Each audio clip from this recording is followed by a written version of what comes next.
Turiu tarimą, kad Sauliui tai buvo pirmos ir paskutinės varžybos ginant prelegentų garbę.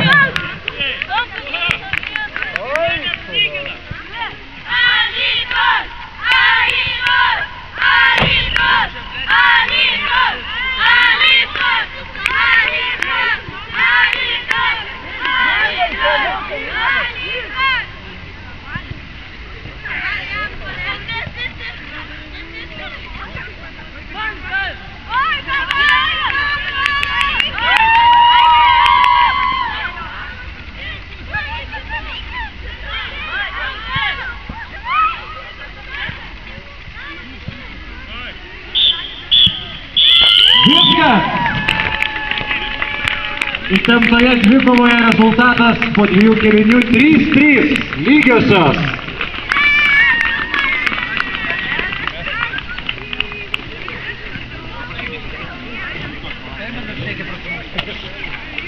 Abiejų komandų paprašysime neišsiskirstyti, o išsirikiuoti viena prieš kitą, nes dabar bus, kaip ten ir bebūtų, oficiali apdovanojimų ceremonija, pasakysime taip. Tai kaip ir pradžioje, jeigu galima, sustojame komandą prieš komandą. Visi, kurie žaidėte šiandieną.